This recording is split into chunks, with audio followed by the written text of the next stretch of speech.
For our call to worship this morning, our words come from Catherine McTeague. Here in the refuge of this Sabbath home, we turn our busy minds to silence and our full hearts toward one another.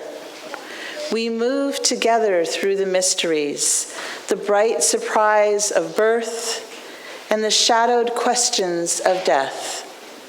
In our slow walk between the two, we will be wounded, and we will be showered with grace, amazing, unending. Even in our sorrows, we feel our lives cradled in holiness we cannot comprehend.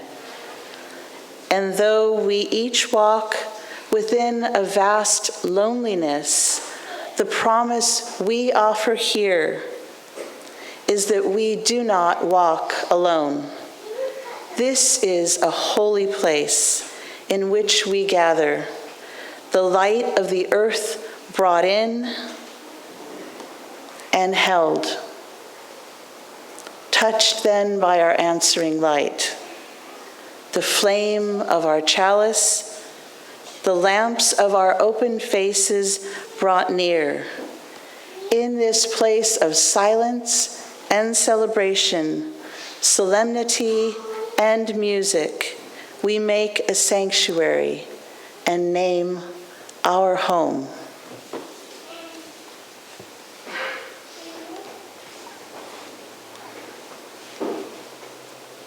It is good to be together today. We need one another when we mourn and would be comforted. We need one another when we are in trouble and afraid. We need one another when we are in despair, in temptation, and need to be recalled to our best selves again. We need one another when we would accomplish some great purpose and cannot do it alone. We need one another in our hour of success, when we look for someone to share our triumphs. We need one another in our hour of defeat, when with encouragement we might endure and stand again. We need one another when we come to die and would have gentle hands prepare us for the journey. All our lives we are in need, and others are in need of us.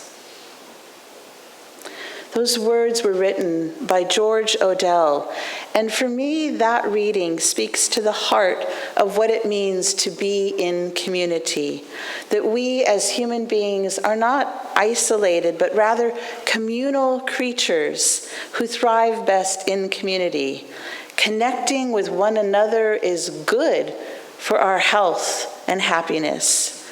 Today, as part of our series on spiritual practices, we explore the idea of religious community as a rich source of spiritual practice. Now, in some ways, I realize this is like preaching to the choir, since you're already here on a Sunday morning, choosing to participate in the joys of communal worship. You're showing your flexibility and your commitment. The other day at the gym, a person asked the trainer, "Can you teach me to do the splits?" And the trainer said, "Well, how flexible are you?" And the person answers, "I can make Sundays." So thank you for your flexibility, able to make Sundays, and your understanding that being here together is a vitally important part of your and our spiritual practice. The qualities that make something a spiritual practice are that it is regularly done, that it's done with intentionality and done with depth. So today is a reminder and an encouragement that being in this spiritual community often and with intentionality forms a significant part of your spiritual journey. So there's an idea that all spiritual practices can be divided into three categories: the contemplative, the communal, and the missional. So each of us has to find our own path, our own way, and our own movement between these three. We know that we can travel parts of our spiritual path alone in the contemplative mode. That means we can read a book, we can meditate by ourselves, we can take a walk by ourselves on the beach. And we also know that spiritual practices can be missional. That means that they include hospitality, reaching out, building our better world. And our third category is communal practice. And as you can tell, some of these blend and balance into other ones. It's not neatly the three categories. Sometimes as a community, we do the missional, or sometimes in service, we do the contemplative. But it's a uniquely refreshing and vital aspect of our life that encourages us to gather together, to be supported and support others, to be challenged sometimes, and to be comforted in community.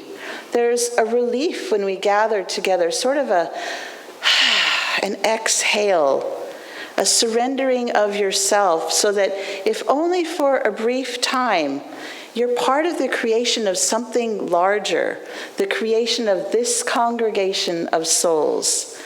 Despite the ongoing emphasis of the individual in our American culture, we are social beings, and our Unitarian Universalist principles state that loud and clear. We are part of an interdependent web of existence. In fact, if you look at our 7 Unitarian Universalist principles, they all speak to some aspect of relationship, honoring the worth and dignity of each person, treating everyone with justice, equity, and compassion, encouraging each other to grow spiritually, responsibly looking for truth, using the democratic process, and working for a world with a community with peace, liberty, and justice for all. Each of these, and taken together, they speak of this relationality, this community. A word about the segment of our population that call themselves spiritual but not religious. Although I can understand this concept to some extent, I think that this is a partial and a dry spirituality, because it uses only that one aspect, usually the contemplative piece. Maybe it might involve a second. But to me, a well-rounded spiritual life means contemplative, communal, and missional. Being spiritual but not religious is not enough for the long haul and for those dry spells. There's something much more, much richer, much deeper than just a private, self-created spirituality. And that something more is what you find in the spiritual community here at Live Oak. Our human hearts are hungry for connection. So here are a few ideas on why this all-important spiritual practice of community should be a strong and vital part of your spiritual practice. Number 1, worshiping together, right? Our Sunday services are meant to build community as well as feed our individual souls. We share our joys and sorrows, we sing together, and by doing so, we become the music itself and are sometimes healed just by the music holding us. We sit in silent meditation together, and sometimes, I don't know about you, but during those times of silence, I can feel that palpable connection with others in this room. We engage our minds in hearing the spoken words of a sermon as a group, and sometimes, depending on what your minister says, the discussion continues out on the patio afterwards. We celebrate that we are part of a long and rich heritage of Unitarian and Universalist women and men who have helped to change our world for the better through their faith. And last but not least, this is a group of people that has fun together. I've never seen a group that liked to party in a constructive way. Party as much as this group. And I love that. When you laugh together, you build community. Sometimes we do share tears along the way. So that's number one, worshiping together. Number two, unity in diversity. A second reason why a committed life as part of this community is or should be an important part of your spiritual practice is that we learn together to move toward an understanding of how to have unity within diversity. And here is the irony. We are, as Unitarian Universalists, probably the most free-thinking liberal religionists that you can find, honoring that individual right for the search for truth and meaning. But we who are here have discovered this vital truth, that coming together as individuals, we find what we cannot find alone. This warm and loving community of not always like-minded people with whom to share our lives. We are a community of unity within diversity, and sometimes we really struggle to balance our fierce individualities with this idea and ideal of community. We are always searching for that balance point, that equilibrium between the concept of community and the force of our own individuality. Notice that I say a balance point, not the balance point, because that point is always moving and shifting and never fully attainable.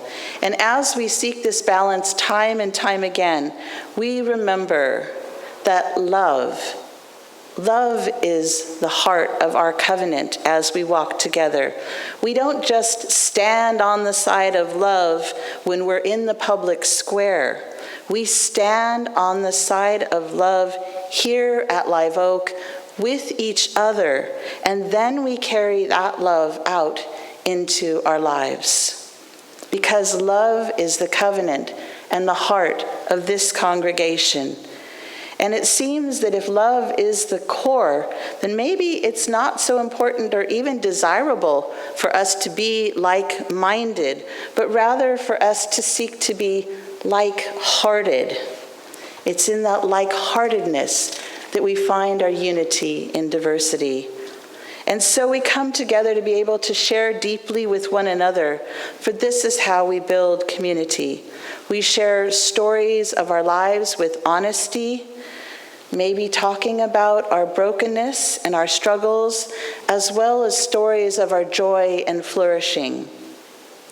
M. Scott Peck suggests that real community emerges among individuals who have learned how to communicate honestly with each other, whose relationships go deeper than their mask of composure, and who have developed some significant commitment to rejoice together, mourn together, and to generally delight in each other, making each other's conditions their own.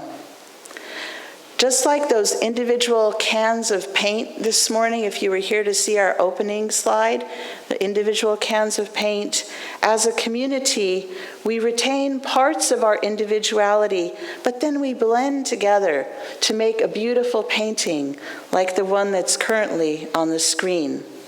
It is in this work of becoming like-hearted, in remembering our covenant of right relations, in remembering our Unitarian Universalist principles, that we create this community. And then we carry that unity and diversity out into the world through our justice work. Third reason, living beyond ourselves. So a third reason why a committed life as part of this community is an important part of your spiritual practice is that we are reminded and encouraged in our ongoing quest to live beyond ourselves. Remember last week the children shared that fun skit that reminded us that water is not a commodity? So the concept of interdependence when it comes to such a vital resource as water is of course as old as time and appears in many places, among them the 6th chapter of the book of Deuteronomy, which includes the phrase that's translated as, "We dig from wells, we drink from wells we did not dig." We need one another. We need to understand that we are here to live beyond ourselves as we build the broader, beloved community. We can't create community until people choose to live beyond themselves, until people have some notion of this common good, and they work to broaden and deepen that goodness, until people learn how to engage the stranger as a friend and neighbor, realizing that absolutely everyone starts out as a stranger, right?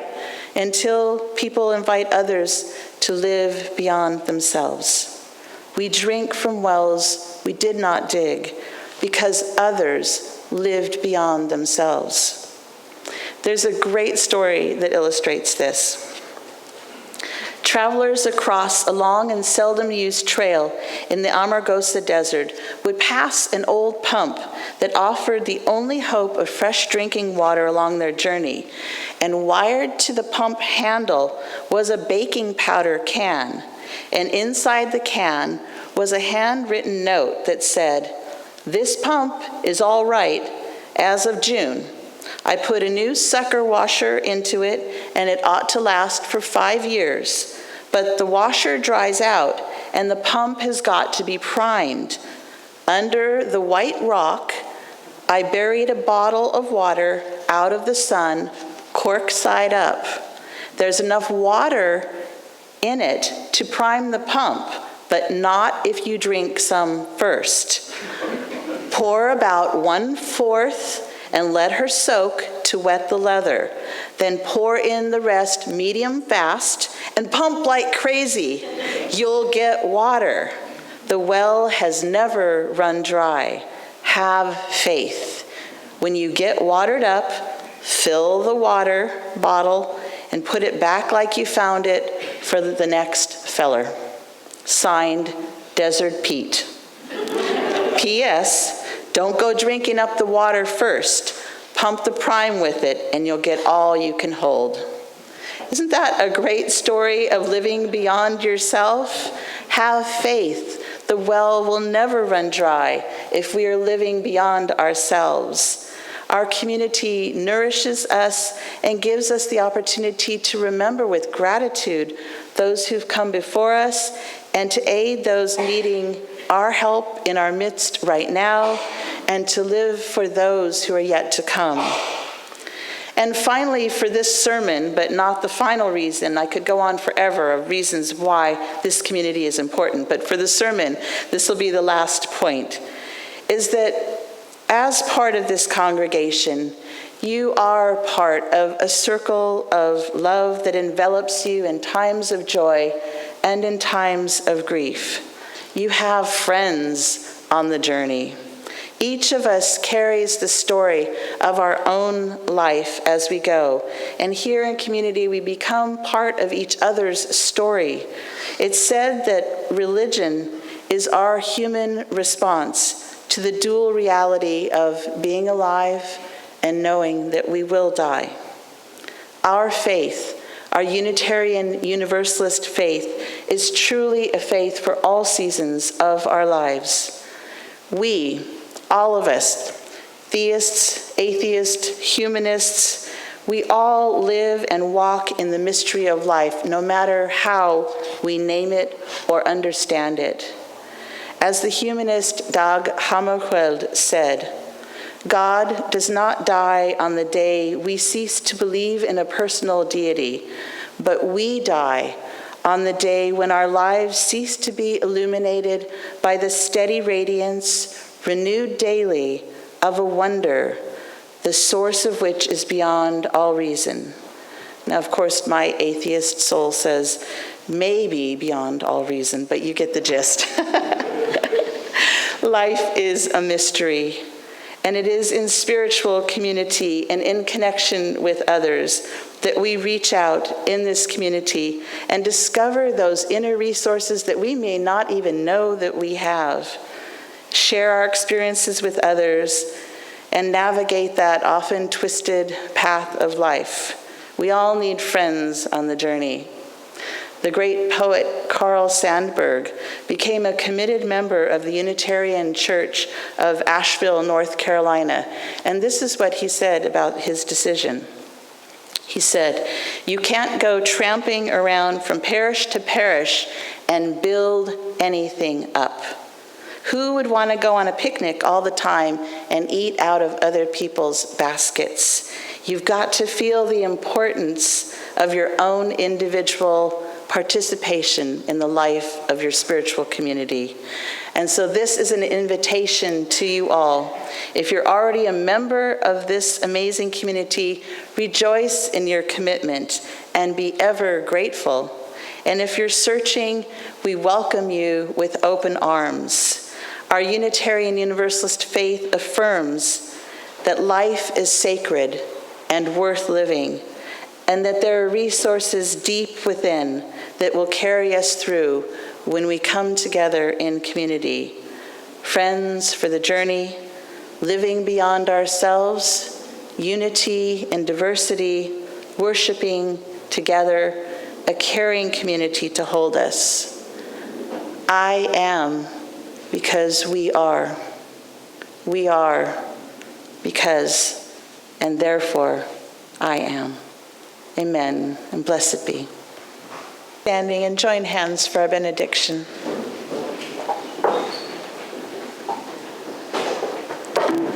Our faith, this congregation, is founded and dedicated to the proposition that behind all our differences and beneath all our diversity, there is a unity that makes us one and binds us forever together in spite of time and death and the space between the stars. Let us pause in silent witness to that unity.